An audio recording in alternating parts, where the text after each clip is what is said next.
கூறுகின்றார். அண்ணே, நம்ம இடத்துல போய் நீங்க பூஜை பண்ணிருக்கீங்களா? அது எப்படி முறையா அண்ணே? உங்ககிட்ட நான் மனுவும் கொடுத்துருக்கேன், 2வது கேஸும் போட்டிருக்கேன். இது நிலுவையில் இருக்கும்போது நீங்க போய் செய்யலாமா? நீங்க முன்னுதாரணமா இருக்கலாமா இதுக்கு? எந்த இதுல கேஸ் போட்டிருக்கீங்க? எதுனே? மதுரை ஹைகோர்ட்ல. அது நீங்க கேஸ் போட்டு ஆர்டர் வரட்டும். அப்ப செய்யறது முறையாண்ணே? இல்லண்ணே, நான் என்ன கேக்குறேன்னா, இப்ப விஓ தாசில்தார் ரிப்போர்ட் கொடுத்துருக்காரு. தாசில்தாருக்கு இன்னும் அவருக்கு வந்து விஓவுக்கு எதுவும் தகவல் சொல்லல. எங்ககிட்ட என்ன சொன்னார்னா, உங்களுக்கு தகவல் கொடுக்காம நாங்க எந்த காரியமும் பண்ண மாட்டோம்னு சொல்லிட்டாரு. என்னன்னு பேசணும். ஆனால் தாசில்தார் அனுமதி வழங்கவில்லை என கூறப்படும் நிலையில் மார்கண்டேயன் மீது எஸ் ரவி மோசடி புகார் அளித்துள்ளார். நேற்று தான் நான் ஊர்ல இருந்து சென்னைக்கு வந்தேன். வந்த உடனே அவங்க என்ன பண்ணிட்டாங்க, அந்த இடத்த வந்து பூஜை போட்டு நேற்று காலையில் பூமி பூஜை போட்டு இன்னைக்கு காலையில் ஜேசிபி வச்சு தோண்டிக்கிட்டு இருக்காங்க. அந்த இடம் எங்களுக்கு சொந்தமானது, எங்கள் குடும்பத்துக்கு சொந்தமானது. எங்கள் குடும்ப உறுப்பினர்களே 27 பேர் இருக்கோம். எங்களுக்கு இதோட பட்டாவை வந்து வழங்கணும்னு நான் எங்கிட்ட ஒரிஜினல் டாக்குமெண்ட் எங்ககிட்ட இருந்தாலும் தாசில்தாரும் இதை ஒத்துக்கல, கலெக்டரும் ஒத்துக்கல.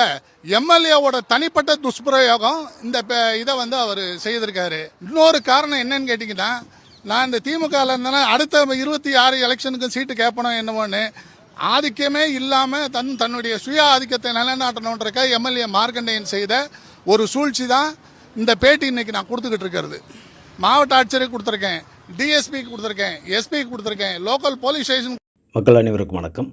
பார்த்தீங்களா, மண்டியிட்ட மானங்கிட்ட மார்க்கண்டேயன் என்ன பண்ணியிருக்கான்னு பார்த்தீங்களா?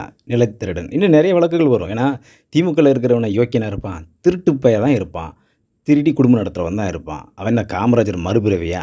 அதனால் வன்முறையை தூண்டும் விதத்தில் எலும்பு உடைப்பேன்னு சொன்ன மார்க்கண்டேயனை மண்டி போட வச்சுருக்காங்க. நம்மளும் அவனை போல மரியாதை இல்லாமல் பேசலாமா அப்படின்னு கேட்கும்பொழுது, நம்ம எல்லாரையும் பேசுகிறது இல்லையே.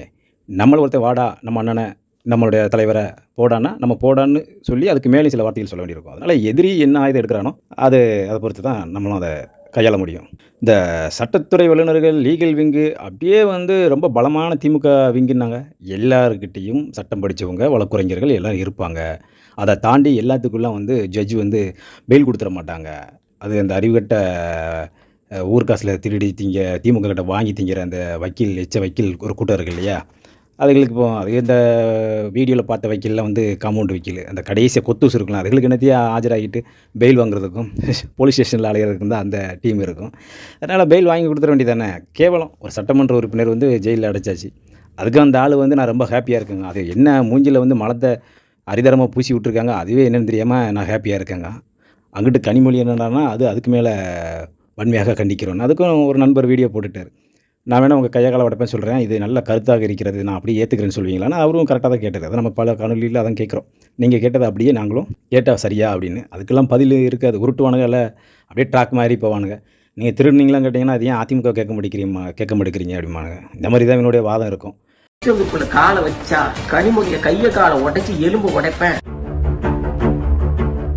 அப்படின்னு நான் சொல்ல மாட்டேன்.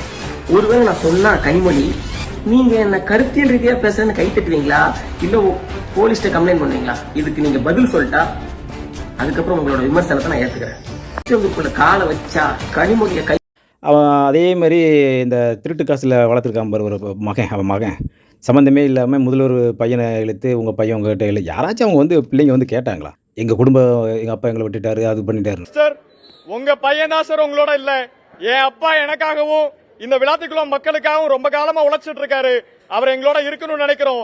இப்படிலாம் பண்ணாதீங்க சார்.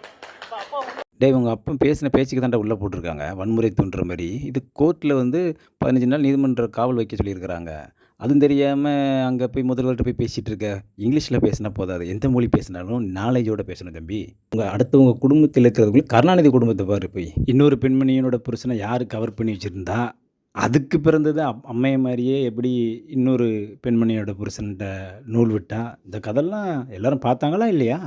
அப்புறம் அடுத்தடுத்து நிலத்திருட்டு அப்படி நிறைய வழக்குகள் நம்ம மானங்கட்ட, அதாவது மண்டியிட்ட மார்க்கண்டேயனுக்கு நிறைய வழக்குகள் வரும். இனி அந்த ஆளோட அரசியல் வாழ்க்கையும் அவ்வளவுதான் முடிஞ்சுது. இனி அங்கே வெற்றி பெற வாய்ப்பில்லை. சும்மாவே நம்ம அண்ணன் கொடுக்கக்கூடிய அரசியலில் இனி அடுத்து இவங்க ஒரு தொகுதியில் கூட ஜெயிப்பாங்களா அப்படிங்கிறது எல்லாருக்கும் தெரிஞ்சுட்டு, அது திமுகவுக்கும் தெரிஞ்சுட்டு, அதனால தான் இவங்க வேறு ஒரு அரசியல் கொடுக்குறாங்க அப்படின்ட்டு என்னென்னமோ பண்ணி பார்க்குறாங்க. குறிப்பாக பழனி கோயிலில் வந்து இவங்க இது பண்ணிட்டாங்க, மோசடி பண்ணிட்டாங்க, நில மோசடி அப்படி இப்படின்ட்டு. அதாவது எங்களை மாதிரி அவங்களும் திருடன் தான் அப்படின்னு நிரூபிக்க பார்க்குறாங்க. அப்போ தானே ஈக்குவல் ஆகிடும். இப்போ 2 பேரும் திருட மாற்றி மாற்றி போடலான்ட்டு தானே திமுக அதிமுக போட்டுக்கிட்டு இருந்தாங்க. இப்போ அந்த சர்க்கிளில் கொண்டு வர பார்க்குறாங்க, அந்த வளையத்தில் அடைக்க பார்க்குறாங்க. நம்ம வேறு ஒரு தூய அரசியலை கொடுக்குறதுனால இது சரி வராதுன்னு எல்லா கட்சிகளுமே திமுக அதிமுக பிஜேபி இவங்க எல்லாத்துக்குமே ஒரு கலக்கம் பயம் இருக்கிறது. ஏன்னா அடுத்த அரசியல் வாழ்க்கையும் இருக்கிறது, ஏற்கனவே அரசியலை சம்பாத்தியம் பண்ணதை நோண்ட வேறு செய்வாங்க அப்படிங்கிறது. அவங்களோட வாரிசுகள் வந்து என்ன அந்த காசை வச்சே பல தலைமுறைகள் வாழலாம். இருந்தாலும் அந்த காசை பிடுங்கி விட்டுட்டா இவங்க உழைக்கவும் போக மாட்டானுங்க. இவங்க வீட்லேயும் உழைக்க மாட்டானுங்க, வெளியிலையும் உழைக்க மாட்டானுங்க. அதனால் இந்த திருச்செந்தூர் தொகுதி ஒரு அக்கா இருக்க அனிதான்னு சொல்லி ஏதோ சின்ன பிள்ளை போலீஸ் இடுப்பில் கையை போடுற அளவுக்கு தைரியம் வந்துட்டு அப்படின்னு அது பேரை பார்த்து கை போட்டிருப்பானுங்க. அந்த அக்கா பேரை மாற்றலாம். அனிதா ராதாகிருஷ்ணனை தான் சொல்கிறேன். அதனால் அந்த ஆளுக்கும் 70 வயசு, இதான் கடைசி எம்எல்ஏ எழுதி வச்சுக்கோங்க. அடுத்தடுத்து பிடுங்கி விட்ருவாங்க. இது போக அந்த அளவுக்கு நிறைய வழக்குகள் வந்து தொடர்ந்து வரும். நிறைய பேர் அடி வாங்குவாங்க. இறுதியாக கருணாநிதி குடும்பத்தில் தத்தி ஸ்டாலின் அவர்களுடைய குடும்பத்தில் கை வச்சு கிருத்திகா உதயநிதியிலிருந்து பல வழக்குகள் ரெடியாக இருக்குது. சபரீசன் முக்கியமாக சபரீசன் வந்து வழக்குகள் பல பேர் குண்டாஸ் போட்டதுலேருந்து போலீஸை கையாண்டது முழுக்க அன்றைக்கி நான் சொல்லிகிட்டு இருந்தேன். அதை யாரும் அதெல்லாம் பின்னால் அதுக்கப்புறம் தான் சில நபர்கள் பேச ஆரம்பித்தாங்க. இது யார் ஹேண்டில் பண்ணும்போது சின்ன தத்தியும் பண்ண வாய்ப்பு இல்லை அப்படிங்கும்போது பெண் நிறுவனத்தை எடுத்து இருக்கக்கூடிய அந்த சபரீசன் தான் அந்த வேலையை பார்க்கணுன்னு டவுட் இருந்துச்சு. அதேமாதிரி பின்னால் அதை சில நபர்களும் அரசியல் விமர்சகர்களும் அதை 1-2 பேர் தான் சொன்னாங்க. அதனால் சபரீசனுக்கெலாம் மிகப்பெரிய ஆப்பு இருக்குது. இவர்கள் எல்லாமே வந்து வாழ்நாள் முழுவதும் வழக்கை சந்திக்கவும் அசிங்கப்பட்டு வாழவும் தான் அவங்களால இந்த வாழ்க்கையை கழிச்சு போக முடியும். இப்போ அதான் இவங்களுடைய பிரச்சனையே என்னென்னா நம்ம வேறு ஒரு அரசியல் கொடுக்குறது தான் இப்போ பிரச்சனையாக இருக்குது. அதனால் வந்து பரம எதிரிகளாக இருந்தவரும் அண்ணன் தம்பின்னு சொன்ன திருநந்தி வாங்கி திங்கிறவனாக இருந்தாலும் சரி, இவங்கெல்லாம் ஒன்று சேர்ந்து எதிர்க்க ரெடி ஆகிட்டாங்க. நமக்கு ஒரே ஒரு ஆதரவு தானே, அந்த ஒரு ஆதரவு தெய்வங்கள் தந்த மக்களுடைய ஆதரவு தான். அது ஒன்று போதும். அண்ணன் நகர்த்தி கொண்டு போயிட்டே இருப்பார். நம்ம கட்சிக்காரங்க மட்டும் அண்ணனுக்கு உறுதுணையாக இருக்கணும்.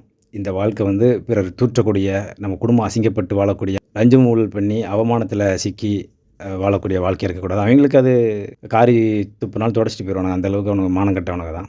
நம்ம நேர்மையாக நேர்மையோடு வாழ்ந்துட்டு மக்களுக்கு முடிஞ்ச அளவுக்கு சேவை செஞ்சுட்டு நம்ம இந்த வாழ்க்கையை வாழ்ந்துட்டு போகணும். சொல்லுவாங்கள்ல, போகும்போது என்னத்தை கொண்டு போகிறேன்னு. அதெல்லாம் வந்து அந்த வார்த்தையை உள்ளார்ந்து அனுபவித்து உண்மையிலேயே இறைவனை வழிபட்டால் மட்டும்தான். இறைவனை நம்புபவர்களுக்கு இறைவன் இல்லை, சின்ன வயசுலேருந்தே இறைவன் நம்பிக்கையில் நான் ஒழுக்கமானவன்னா அதை நீங்கள் எப்படினாலும் எடுத்துக்கோங்க. பிறரை துன்புறுத்தக்கூடாது அப்படிங்கிற ஒரு சில தத்துவத்தின் அடிப்படையில் நல்ல ஒழுக்கத்தின் அடிப்படையில் எடுத்துக்கோங்க. வாழ்ந்துட்டு போகணும், அவ்வளோதான். வருங்காலத்தில் இன்னும் இவர்களுடைய திருட்டு திமுகவின் கதறல்களை தொடர்ந்து பார்க்கலாம். அவர்கள் கைது செய்து மண்டியிட்டு அசிங்கப்படுவதை நாம் தொடர்ந்து பார்த்து ரசிக்கலாம். எல்லோரும் ஒற்றுமையாக இருங்க.